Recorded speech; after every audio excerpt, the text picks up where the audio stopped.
Hello everyone, welcome to iQuanta. स्वागत है आप सभी लोगों का। आशा करता हूं काफी अच्छे होंगे। मेरा नाम है तरुण तिवारी और आज जिस वीडियो में हम बात करने वाले हैं वो देखा जाए तो इस समय का सबसे ज्वलंत मुद्दों में से एक है। जी हां, अभी आपने रिसेंटली देखा होगा, सुना भी होगा कि पार्लियामेंट में एक ऐसा बिल लाया गया जिससे पूरे देश में हंगामे की स्थिति को कन्वर्ट कर दिया। तो क्या है ये बिल जो पूरी तरीके से विपक्ष के जितने भी देखिए नेता थे, जितने भी आपके मेंबर ऑफ पार्लियामेंट थे, तो सब ने पूरी तरीके से बहिष्कार किया और यहाँ तक कि इस बिल को फाड़ तक दिया गया। तो आप समझ सकते हैं कि ये बिल्कुल भी जनहित में नहीं है, बिल्कुल भी लोकतंत्र के खिलाफ है। ठीक है, क्यों खिलाफ है? क्योंकि ये बिल ही ऐसा है। इसमें बात की जा रही है ऐसे कानून की जो चाहे तो वो सीएम हो, चाहे पीएम हो, या फिर आप देखोगे कोई बड़ा मंत्री हो, वो अपनी कुर्सी छोड़ देगा अगर उसको 30 दिन की जेल हो जाएगी। और जेल ऐसा भी नहीं कि आपका दोष सिद्ध हो गया हो, आपको बस डिटेन कर लिया जाएगा इस शक के आधार पर कि आपने ये जुर्म किया है और आपको इस जुर्म के तहत 5 साल की सजा हो सकती है। मतलब ऐसा जुर्म जिसमें 5 साल की सजा का प्रावधान हो, उसके आधार पे, शक के आधार पे हम आपको डिटेन करके रख देंगे। अगर आप 30 दिन जेल में रहे, डिटेन करके रखे रहे, तो 31वें दिन ऑटोमेटिकली आपसे कोई छीनेगा भी नहीं आपका पद, आप अपने पद से बाहर हो जाएंगे, पद से हट जाएंगे। क्या ये उचित है? क्या ये सही है? लेकिन सरकार इस हित में, लोक हित में ला रही है, सुशासन के हित में ला रही है कि अच्छा गवर्नांस होगा, ऐसे लोग भी कुर्सी के हकदार नहीं रहेंगे जो कोई जुर्म किए हों। तो हंगामे का कारण इसीलिए बना है, विपक्ष ने पूरी तरीके से बहिष्कार इसीलिए कर दिया है क्योंकि इसमें कोई दम नहीं है। और देखा जाए तो अपोजिशन ने साफ साफ सवाल उठा दिया है, साफ साफ आपको भी देख के कहीं न कहीं लगेगा, क्योंकि जो रूलिंग पार्टी है वो उन्हीं को ही टारगेट करेगी इस कानून के माध्यम से। अगर ये कानून बन जाता है तो फिर तो आप कुछ कर ही नहीं सकते, क्योंकि उनके पास ईडी है, जो सबसे बड़ी एजेंसीज हैं, सीबीआई हो गया, ईडी हो गया। तो अब तक देखिए ईडी के द्वारा रेड पड़ती थी, ईडी गिरफ्तार कर लेती थी, सीबीआई गिरफ्तार कर लेती थी इन सब मामलों में, मनी लॉन्ड्रिंग के मामलों में, या फिर आप देखोगे कोई भी चार्ज आपके खिलाफ लगाया जा सकता है। तो उस जेल में रहते थे। अभी कई सारे आपने देखा होगा, मुख्यमंत्री, सिटिंग सीएम दिल्ली के मुख्यमंत्री थे केजरीवाल, 6 महीने उनको जेल में रखा गया और फाइनली क्या कर दिया गया? आप देखोगे कोर्ट के द्वारा उनको बरी कर दिया गया। फटकार भी लगाई गई ईडी को, या जो एजेंसियां शामिल थी गिरफ्तार करने में, डिटेन करने में, कि ये सब क्या कर रहे हो। अभी आपने रिसेंटली देखा मनीष सिसोदिया जो शिक्षा मंत्री थे, सत्येंद्र जैन जो आपके रिवोल्यूशनरी, ये सब आपके देखा जाए तो मंत्री के रूप में सामने आए हैं, जिनको दुनिया भर की संस्थाएं, दुनिया भर की कंट्रीज ने बुलाया। ये बताइए कैसे आपने इतना बड़ा शिक्षा की क्रांति लेके आए भारत में, स्ट्रक्चर ही बदल दिया एजुकेशन की, हेल्थ की। सत्येंद्र जैन ने 2-3 साल इन लोग को जेल में रखा गया और फाइनली देखिए निर्दोष होकर बाहर आए। तब यहां पे अब जो मंशा थी सरकार की वो पूरी नहीं हो पाई। सुप्रीम कोर्ट, हाई कोर्ट सबने बदल दिया।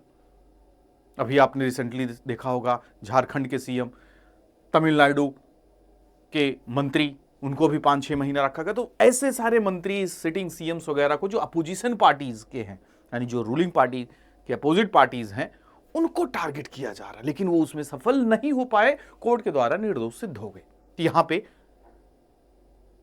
काम नहीं बना पार्टी आपके सरकार का। तो अब यहां पे सोच के कि एक ऐसा कानून लेके आते हैं कि बस डिटेन कर लेते हैं इनको। अगर 30 दिन तक हम जेल में रख ले, देखिए 6-6 महीना, 2-2 साल लोग जेल में रहे लेकिन अपने पद से इस्तीफा नहीं दिए, सीएम बने रह गए। केजरीवाल भी देखो जेल के अंदर ही सीएम थे, जब वो निर्दोष होकर बाहर आए या कोर्ट ने उनको जमानत दिया तब आके वो फाइनली अपने पद से इस्तीफा दिए थे। तो अब क्या किया जाए? तो अब यही करना होगा कि ऐसा कानून लाते हैं, अगर 30 दिन भी कोई मंत्री, सीएम अगर जेल में रहा तो वो ऑटोमेटिकली अपने पद से चला जाएगा। तो इसी को ध्यान में रखते हुए यहां पे इन्होंने एक संशोधन बिल लाया है जिसका नाम है द कॉन्स्टिट्यूशनल अमेंडमेंट एक्ट 130। ठीक है, 130वां संविधान संशोधन बिल लेके आए, जिसमें इसमें प्रावधान, 3 मतलब केंद्र का, स्टेट और केंद्र, स्टेट एंड सेंटर, फिर उसके बाद यूटीज। अब देखिए यूटीज में भी तो आपके सीएम होते हैं, जैसे दिल्ली का सीएम, पुडुचेरी के सीएम, ठीक है, स्टेट के सीएम। फिर उसके बाद आप देखोगे केंद्र सरकार भी उसमें पीएम का भी रख दिए हैं। ठीक है, तो पीएम तो कभी जाएगा नहीं। ठीक है, फिर उसके बाद आपके वहां का जम्मू एंड कश्मीर का। तो यहां पे 3 कॉन्स्टिट्यूशनल अमेंडमेंट प्रावधान जो लेके आए गए हैं यहाँ पे, तो इसी के बारे में हम बात करने वाले हैं। क्या ये उचित है या नहीं, तो आप खुद ही कहोगे सर पूरी तरीके से अनुचित ही है, क्योंकि यहाँ पे आप देख ही रहे हो तो एक तरीके से लोकतंत्र की हत्या के समान ही है, लोकतंत्र को खत्म करने की समान ही है। जो चुने हुए, यानी आप चाहते ही नहीं कि डेमोक्रेसी हो, चाहते ही नहीं कि डाइवर्सिटी हो, बस अपना ही राज हो। यही तो कहीं न कहीं देखा जाए ना, टारगेट इसमें किसको किया जाएगा, अपोजिशन पार्टीज के, जो जहां पे अपनी स्टेट में या यूटीज में अपनी सरकार नहीं होगी। क्योंकि दिल्ली की सरकार को बदनाम करने के लिए, बर्बाद करने के लिए ही आपने सारे नेताओं को, मंत्रियों को, सीटिंग सीएम को जेल में डाल दिया। वो देखिए आफ्टर द इलेक्शन आप जीत गए और वो लोग भी छूट गए। तो इसका क्या अर्थ निकला, अर्थ यही निकला कि आपने जान के अपनी एजेंसियों का फायदा उठाया। तो ये स्थिति पैदा करती है यहां पे और सवाल खड़े करती है। भी देखिए इलेक्शन कमीशन का मुद्दा चल रहा है, जो कॉन्स्टिट्यूशनल बॉडी है उस पर सवाल उठाए गए हैं, जो कभी हम सोच भी नहीं सकते। कम से कम इंडिपेंडेंट बॉडीज हैं ये सब, यहाँ पर भी सेंध लगा दी गई है। तो ये सब एक तरीके से डेमोक्रेसी पे हमला है। तो इस हमले से आपको अलर्ट रहना है और इसी के बारे में हम बात करेंगे। ठीक है, तो जो ये बिल है आप समझ ही रहे हैं, कॉन्स्टिट्यूशनल अमेंडमेंट बिल 2025 है, 130वां है, इसको भी हमें ध्यान में रखना है। तो इसको जब पेश किया गया तो बिल्कुल भी जो अपोजिशन पार्टीज के लीडर्स थे उन्होंने एक्सेप्ट ही नहीं किया, इवन फाड़ तक दिया गया, वहाँ पे पर्चे फेंके गए। और फाइनली जब लगा कि अब नहीं यहाँ पे कुछ हो सकता है इस बिल का, तो इसको जेपीसी को फॉरवर्ड कर दिया गया, जो ज्वाइंट पार्लियामेंट्री कमेटी होती है। ठीक है, तो ये क्या करेगी, मान लीजिए ऐसे कोई बिल वगैरह को नहीं एक्सेप्ट किया गया तो ये अच्छे तरीके से उसको समझेगी, जानेगी, फिर अपना एनालिसिस देगी। ठीक है, फिर उसके बाद रिपोर्ट वगैरह सबमिट की जाती है। ठीक है, जिसके बारे में भी हम जानेंगे। ठीक है, काफ़ी इंपॉर्टेंट कमेटीज है ये आपका। ठीक है, तो इसके अंतर्गत देखिए आपकी 3 आर्टिकल्स में संशोधन करने की बात की गई। इनको तीनों को संशोधित करोगे तभी तो जिसको चाहोगे अंदर में कर दोगे। तो यहां पे आर्टिकल 75 जो आपका सेंट्रल लेवल के आपके जो काउंसिल ऑफ मिनिस्टर्स हैं एट सेंट्रल लेवल, फिर उसके बाद आर्टिकल 164 जो आपके कौन हैं, council of minister eight state या स्टेट काउंसिल ऑफ मिनिस्टर, और फाइनली 239 ए जो है आपका, ये किसके लिए है, special provision for the NCT Delhi का। ठीक है, तो क्या है इसके अंतर्गत और देखेंगे थोड़ा 1-2 लाइन में पढ़ के। तो आर्टिकल 75 देखिए साफ साफ कहता है, इसको भी आप एग्जाम में अच्छे से पढ़ सकते हैं। The constitutional primary deals with the appointment and responsibility of the council of ministers including the prime minister. अब उसमें विभिन्न लिखा है ना, चाहे सीएम हो, चाहे पीएम हो, चाहे मंत्रीगण हो। ठीक है, सब तो मंत्री, प्रधानमंत्री होंगे। यहाँ पे council of minister and head of the government, head of the ministers, तो यहाँ पे पीएम भी है। आर्टिकल 164 आपका constitutional outlines of the provisions related to the council of minister of the state. ठीक है, ये स्टेट की बात करता है और ये एनसीटी दिल्ली की बात करता है।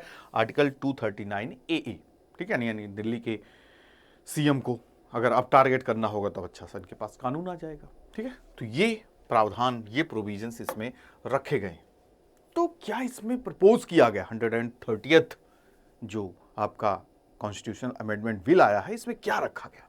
तो बिल को इंट्रोड्यूस किया गया। अब यहाँ पे देखिए इन्होंने साफ साफ कहा है, if a minister is arrested, अगर उसको अरेस्ट किया जाता है and held in custody for 30 consecutive day, अगर उसको 3 दिन तक लगातार हम जेल में रखते हैं, जेल में रहेगा, ठीक है, तो वो क्या होगा, पूरी तरीके से काबिल अब नहीं रह जाएगा।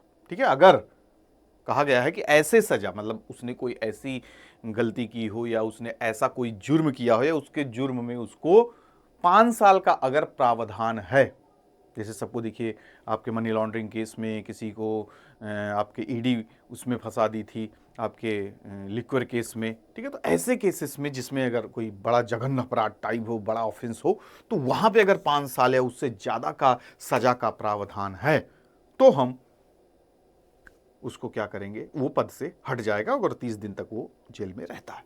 तो ये यहां पे रखें, they will lose their position. और यहां पे प्रेसिडेंट महोदय क्या करेंगे, acting on the advice of the chief minister. जैसे अगर मंत्री वगैरह को हटाना है तो चीफ मिनिस्टर के एडवाइस के आधार पर राष्ट्रपति क्या करेगा, हटा देगा। If no advice is given the minister automatically ceases to the hold office. मतलब अगर कोई एडवाइस ना आया, कोई मतलब 30 दिन का समय पार हो गया, 31वें दिन आ गया तो आप ऑटोमेटिकली क्या हो जाओगे, हट जाओगे, ठीक है। उसके साथ साथ इसमें और एक प्रावधान जोड़ दिया गया है कि बिल अलाउज रीअपॉइंटमेंट। अगर आप निर्दोष साबित हो जाते हो, फिर से वापस आ जाते हो, तो आप अपने पद को फिर से धारण कर सकते हो, ठीक है। नेक्स्ट, तो these are the legislative measures. मतलब इसमें देखा जाए ना, अभी बात हुआ, इसमें 3 बातें की गई हैं इस अमेंडमेंट एक्ट में। एक तो आपका यूनियन एंड स्टेट से रिलेटेड है, ठीक है, जो प्रधानमंत्री और आपके सीएम साहब रहेंगे। फिर उसके बाद यूटीज, ठीक है, जैसे पुडुचेरी हो गया, दिल्ली हो गया।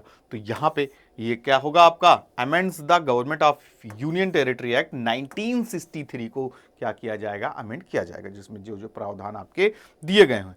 JNK Jammu and Kashmir reorganisation amendment bill 2025 के नाम से है ये। इसमें भी अमेंड किया जाएगा सेक्शन 54 में, जो 2019 जब आपका खत्म हुआ था आर्टिकल 370, ठीक है। तो ये आपका जम्मू और कश्मीर में लागू हो जाएगा क्योंकि वहाँ पे अलग प्रावधान है। तो इस तरीके के आपके प्रोविजंस लाए गए हैं और इनको ठीक किया जाएगा। अब इसका महत्व क्या बताया गया है। अब आप कोई बिल लाओगे, कोई कानून लाओगे तो बताओगे ना कि ये कितना हित में है। इसके पहले भी देखिए कितने कानून, काला कानून भी जिसको कहा गया था, फार्म एक्ट जो आया था, फार्म लॉ आया था, जो देखिए 3 कानून, उसमें भी कहा गया था कि कितना फ़ायदा मिलेगा आपके किसानों को, कितना फ़ायदा मिलेगा आपके इकोनॉमी को, खूब उसके फायदे गिनाए गए थे ना। लेकिन 1-1.5 साल तक देखिए पूरी तरीके से आंदोलन हुआ, सड़कों पे किसान डटे रहे और फाइनली वही कानून जिसको काला कानून कहा गया था तो वापस लिया गया, ठीक है। तो उसी तरीके से यहां पर भी सिग्निफिकेंस को बताए गए हैं, लेकिन ये सिग्निफिकेंस फिलहाल अभी काम नहीं आया, ठीक है। यानी लोकसभा में ही नहीं पारित हो पाया, तो अभी तो आगे जाना बाकी है, राज्यसभा देन प्रेसिडेंट, तो कानून ऐसे बनता है। तो इसका सिग्निफिकेंस भी देखिए बताया जा रहा है, द कॉन्स्टिट्यूशनल मोरालिटी, यानी governance is carried out with the ethics. यानी जो शासन चलता है सुशासन होगा, जहां पे पूरी तरीके से नैतिकता के आधार पर रहेगी। अगर कोई आपका अपराधी पाया गया है तो वो बिल्कुल भी उस पद के हकदार नहीं रहेगा, ठीक है। देखो कितनी अच्छी बात, कौन नहीं खुश हो जाएगा। फिर कहा गया प्रोटेक्टिंग ट्रस्ट, जो जनता चुन के भेजी है अपनी रिप्रेजेंटेटिव को, वो अगर किसी गतिविधि में पाया गया तो उसको वहां रहने का कोई अधिकार नहीं है।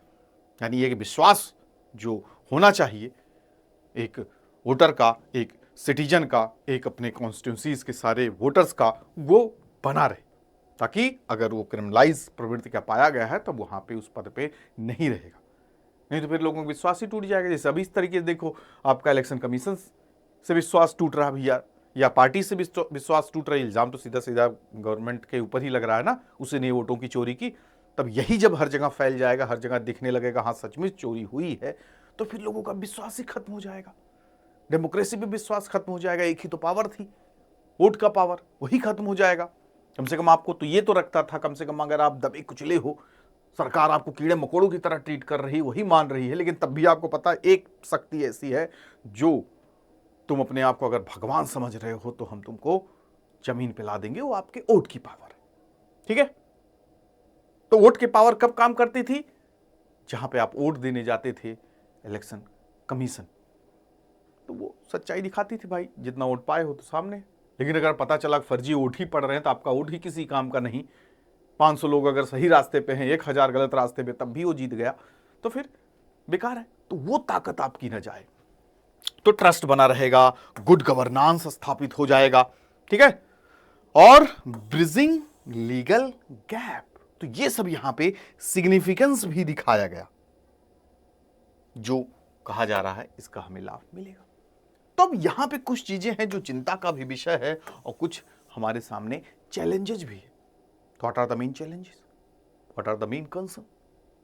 तो फर्स्ट कंसर्न में आप देखोगे प्रिजम्पशन ऑफ इनोसेंस अंडरमाइंड। मतलब यहां पे क्या कहा जा रहा है, इस बिल में क्या बात रखी गई है, the bill also removal based on detention not conviction. यानी आप ये नहीं कि जब आप दोष सिद्ध हो जाएगा, आप अपराधी मान लिए जाओगे, जिसका आपके ऊपर इल्जाम लगाया गया, हाँ सचमुच ऐसा आपने किया है, तब आपको जेल जाना पड़ेगा, तब आपको रखा जाएगा जेल में। नहीं, बस आपको डिटेन कर लिया गया इस आधार पे। जैसे केजरीवाल को डिटेन कर लिया गया था, हमने सुना था कि वो किसी को रिश्वत देने की बात कर रहे थे। कुछ दिन पहले वही आदमी कहता है कि हमने सुना था, कुछ दिन बाद वही आदमी कहता है कि हमें दबाव देके बात कबूल करवाई गई थी कि ऐसा करो नहीं तो तुम्हारे बाल बच्चे बीबी सबको मार दिया जाएगा। भाई कोई भी कर लेगा, तो उसने तो बयान बदल दिया। लेकिन इसी आधार पे, यानी ये नहीं कहा गया कि वो फलाना झूठ बोल के या फलाना दबाव में आके ऐसा किया है, सीएम निर्दोष नहीं, बस आपको हम जेल में रख ले रहे हैं क्योंकि किसी ने आपके खिलाफ ऐसा बोल दिया है। कम से कम दोस्त तो सिद्ध हो जाने, दोनों में अंतर है ना। अगर ये बात सच होती, हाँ सचमुच हमने कुछ करप्शन का काम किया है, सिद्ध हो गया, चलो भैया ले चलो, कोई बात नहीं।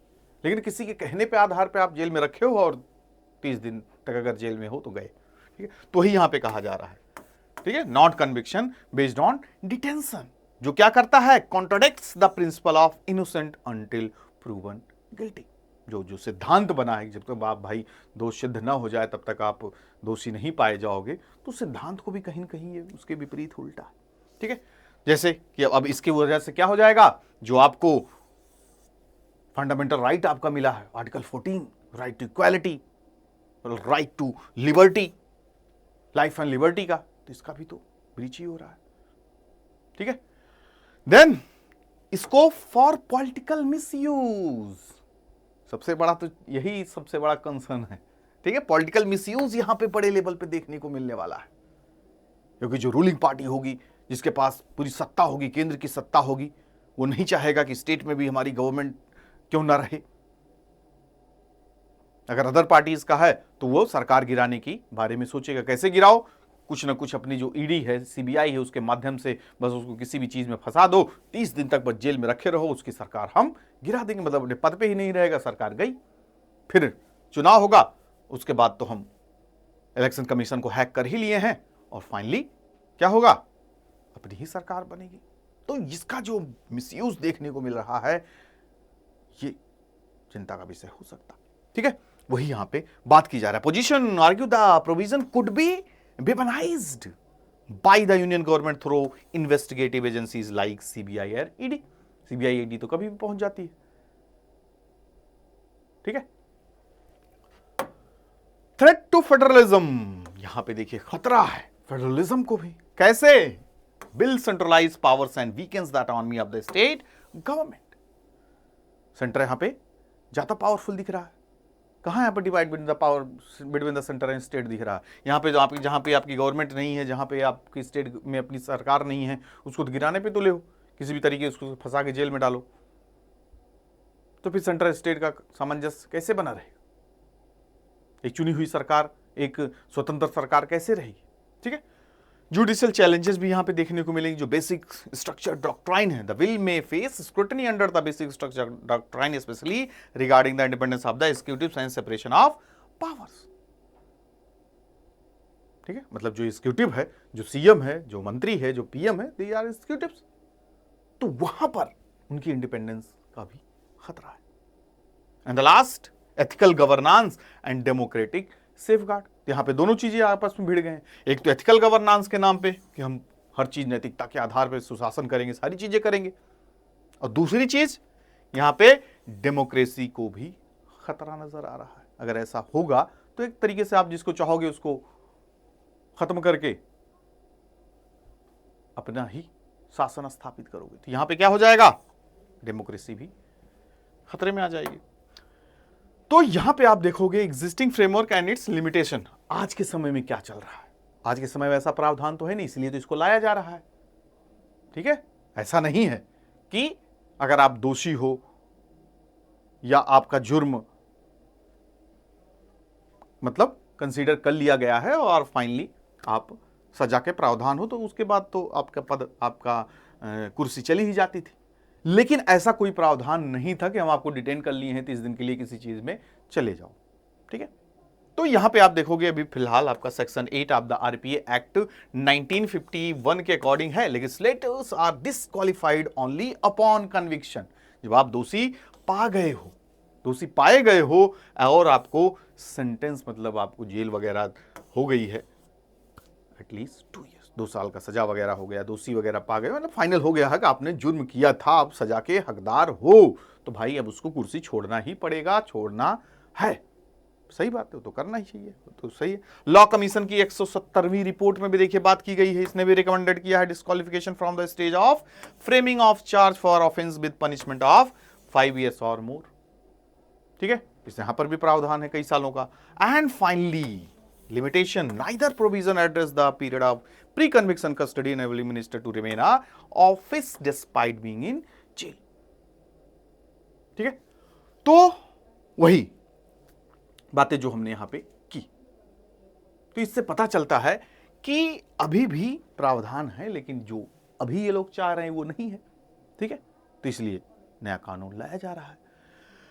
तो क्या है ये कॉन्स्टिट्यूशन अमेंडमेंट बिल? हमें भी पता है, जो कॉन्स्टिट्यूशन अमेंडमेंट बिल होता है तो एक विधेयक होता है जो रेजोल्यूशन लेके आया जाता है, फिर उसके बाद आपका लोकसभा, राज्यसभा, उसके बाद प्रेसिडेंट। तो इतना आसान भी नहीं होता है कि आए और बोल दिए, 150 लोग उस पर हामी भर दिए और काम हो गया। तो यहाँ पे आप देखोगे it is a legislative proposal introduce under article, भी आपको पता होना चाहिए अंडर विच आर्टिकल, आर्टिकल 368, जो क्या करेगा, it requires a special majority. अगर आप कोई बिल लेके आए हैं, कोई कॉन्स्टिट्यूशनल अमेंडमेंट बिल लेके आए हैं, तो यहां पे आपको स्पेशल मेजॉरिटी चाहिए, ना कि सिंपल मेजॉरिटी 50-51% दे दो। 2/3 of the members present and voting, ये भी ध्यान में रखना है। साफ साफ पूछ लेता है, ओनली वोटिंग के प्रेजेंट वाले, present and voting in each house of the parliament, मतलब राज्यसभा एंड लोकसभा दोनों जगह आपको 2/3 प्रेजेंट एंड वोटिंग होना जरूरी है। And some amendments required ratification by half of the state legislature, कुछ ऐसे भी संशोधन होते हैं जिसमें स्टेट असेंबलीज का भी यहां पे अनुमोदन होना जरूरी होता है। जैसे कि कोई बिल वगैरह है related to distribution of the power between the centre and state, भाई दोनों के बीच का कानून है, तो उसका भी वहां पे हस्तक्षेप होना ही चाहिए, ठीक है। तो इस तरीके से आपके कॉन्स्टिट्यूशनल अमेंडमेंट बिल वगैरह लाए जाते हैं, फाइनली उनको प्रोसीजर के तहत पूरा किया जाता है। तो फाइनली व्हाट इज जेपीसी, जो भी आपने देखा कि संसद में उसको एक्सेप्ट नहीं किया गया किसी भी पार्टीज, किसी भी अपोजिशंस के लीडर्स के द्वारा, तो फाइनली ये कहा गया कि हम जेपीसी में इसको भेज देते हैं, वो इसके बारे में चर्चा करेगा और फाइनली इसके बारे में क्या कहना होगा वो कहेगा। तो क्या है जेपीसी? एक एडहॉक बॉडी, मतलब लिमिटेड टाइम के लिए उसको बनाई जाती है जब काम होता है, ठीक है। एक एडहॉक बॉडी है, फॉर्म्ड किस लिए बनाई जाती है? टू एग्जामिन कॉम्प्लेक्स और कंट्रोवर्शियल लेजिस्लेशन। कंट्रोवर्शियल था ही, विवाद में आ गया, इसलिए देखिए रिफर्ड कर दिया गया टू द जेपीसी, ठीक है। And dissolve after submitting there report. तो इसको फिर वाइन जेपीसी कमेटी अपना फाइनल देखेगी, रिपोर्ट सबमिट करेगी, रिपोर्ट सबमिट होने के बाद ही ये क्या हो जाएगी, डिसॉल्व हो जाती है अपने आप automatic. It is compose of members from the Lok Sabha and Rajya Sabha. तो यहां पे देखोगे लोकसभा एंड राज्यसभा के दोनों मेंबर्स होते हैं, and the total number of members 31। बहुत बार एग्जाम्स में पूछा गया है, नंबर ऑफ कमिटीज भी होती हैं, ठीक है। तो यहाँ पे JPC committee one of the important committee, तो यहां पे टोटल मेंबर्स कितने होते हैं? 31 मेंबर होते हैं, जो आप देखोगे 21 लोकसभा के होते हैं और 10 राज्यसभा के होते हैं। ये भी पूछ लेता है, टोटल भी पूछ सकता है एग्जाम में, और आपसे पूछ लेगा लोकसभा और राज्यसभा के कितने होते हैं, ठीक है। तो इसको आपको ध्यान में रखना है, ठीक है। साइज वगैरह कम बेसी होता रहता है, ठीक है। तो यही यहां पे बात की। तो यहां पे क्या होता है, it is stars with scrutinise bills. अब क्या करेंगे लोग, बिल को स्क्रूटनाइज करेंगे, बड़े बड़े एक्सपर्ट से बातें करेंगे, अपनी राय देंगे, क्या सही है क्या गलत है, सही होना चाहिए नहीं, कितना हित में होगा कितना अहित में होगा, तो सारी अपनी ओपिनियंस हर चीज फाइनली क्या करते हैं, सबमिटेड टू द पार्लियामेंट, ठीक है। While it's recommended are influential, they are not building on the binding on the government, मतलब एकदम बाध्य भी नहीं होंगे, ठीक है, इसको एक्सेप्ट करने। तो ये सब बातें रही इस मुद्दे से रिलेटेड, जो आपके एग्जाम के पॉइंट ऑफ व्यू से इंपॉर्टेंट हो सकता है, होगा, क्योंकि चर्चा का विषय है, ठीक है। तो कितना उचित है कितना अनुचित है, अब ये बात आपको भी समझ में आ गई होगी स्थिति को देखते हुए, ठीक है, कि इसमें सीधा सीधा टारगेट ही किया जा रहा है, मनसा से पता चल रहा है आपको। जो अभी आपने सिग्निफिकेंस देखा, मुझे तो नहीं लगता कि उसका सिग्निफिकेंस आपको सही में रियल में ग्राउंड पे देखने को मिलेगा। यहां पे तो बस यही टारगेट करना है कि क्योंकि आप पीछे भी जितने भी आप प्रोविजंस देख लिए या पीछे जितने भी आपने बैकग्राउंड देख लिया, बैकग्राउंड से साफ साफ पता चल रहा होगा ना, अपने किसी बीजेपी शासित प्रदेश, मतलब जो रूलिंग पार्टी भाई अभी बीजेपी की सरकार है, तो आपने कभी ध्यान दिया कि किसी बीजेपी शासित गवर्नमेंट को, मंत्री को या सीएम को जेल में डाला गया हो, या उसके ऊपर सीबीआई ईडी का रेड पड़ा हो, या सीबीआई ईडी उसको गिरफ्तार करके ले गई हो? इस हरकतों की वजह से आपको सुनना भी पड़ता है कि रूलिंग पार्टी तो वॉशिंग मशीन है। अगर आप कितना भी आपको कन्विक्टेड किया गया हो, कितने भी केसेस में आप बस पार्टी में शामिल हो जाओ, आप साफ सुथरा हो जाओगे। बहुत सारे ऐसे मंत्री जिसके लाखों करोड़ों, हजार लाख करोड़ का इल्जाम है घोटाला करने का, मनी लॉन्ड्रिंग का, वो सब उस पार्टी में शामिल हुए और आज चुनाव लड़ रहे हैं, मंत्री बने बैठे हैं। और वही अगर अपोजिशन में होते तो आज शायद जेल की सलाखों में होते। तो ऐसा क्यों? तो ये गलत है और इस गलत के साथ आपको बिल्कुल भी नहीं रहना, ठीक है। अपने रेशनल दिमाग से सोचना है कि क्या ये डेमोक्रेसी है। भाई अपोजिशन ही नहीं रह जाएगा, रीजनल पार्टीज खत्म हो जाएंगी, रीजनल गवर्नमेंट खत्म हो जाएगी, क्योंकि वो चाहेगी ही नहीं जो ऊपर पार्टी सबसे सत्ताधारी पार्टी है।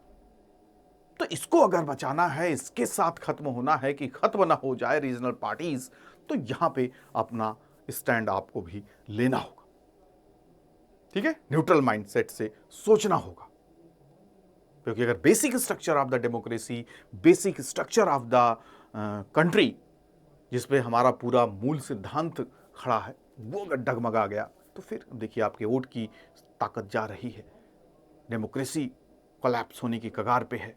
तो फिर यहाँ पे आवाज़ उठानी होगी और जो हमारे लिए ज़रूरी है उसको हम यहाँ पे अपने एग्ज़ाम के पॉइंट ऑफ व्यू से सारी चीज़ों को पढ़ लिए, देख लिए, जो आपके लिए इंपॉर्टेंट होगा। ऐसे ही आपके सामने आते रहेंगे जो इन्फॉर्मेटिव वीडियोज़ हैं, तो चैनल को ज़रूर सब्सक्राइब कीजिए, iQuanta के साथ बने रहिए और अपनी प्रिपरेशन को बेहतर बनाइए और जीवन में आगे बढ़िए।